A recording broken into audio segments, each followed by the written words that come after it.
Salut, alors j'ai décidé de faire une série de petits tutos. Je dis une série parce qu'il va y avoir beaucoup de différentes questions abordées, très techniques, concernant les termes audio et MIDI que l'on retrouve dans nos fameux DAW, Digital Audio Workstation. Et ça, c'est venu tout simplement d'une question, et de plusieurs questions d'ailleurs qui m'ont été posées, en me disant est-ce que tu pourrais nous expliquer un peu les différents termes que l'on rencontre dans les logiciels qu'on utilise. Alors moi, je suis déjà un vieux de la vieille, j'ai utilisé énormément de logiciels, que ce soit de Pro Tools, Cubase.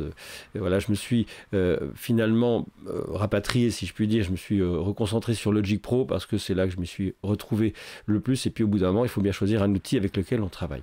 Mais il est évident que à travers le temps et l'évolution de l'audio numérique, il y a eu beaucoup de termes qui sont apparus et les personnes qui démarrent souvent en audio numérique, qui démarrent dans la composition, dans la création, parfois peuvent s'y perdre.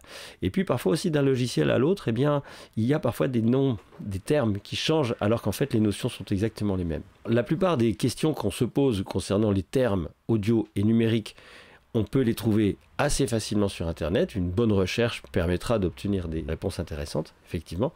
Il y a aussi des formations qui existent et qui sont très bien faites. Et je mettrai en lien un certain nombre de formations que je trouve très bien, de collègues qui font des choses tout à fait intéressantes, qui sont très didactiques. Ça ne remplacera jamais une formation complète, une formation de base, une formation d'ingénieur, mais on n'est pas tous obligés de faire de la physique appliquée, de faire de la programmation, de faire l'audio numérique dans les moindres détails.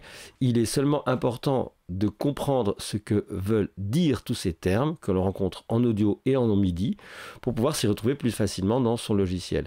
Donc moi je vais partir de Logic Pro, je vais explorer certaines fonctions, certains termes, et puis il sera tout à fait possible de poser des questions, que je puisse faire un autre tuto et de voir les correspondances qui existent dans les autres logiciels. L'important, c'est d'avoir des notions précises de tous ces termes audio, numérique, MIDI que l'on a dans nos logiciels. Et on va commencer avec Logic Pro puisque c'est celui que j'utilise et que peut-être que tu utilises aussi.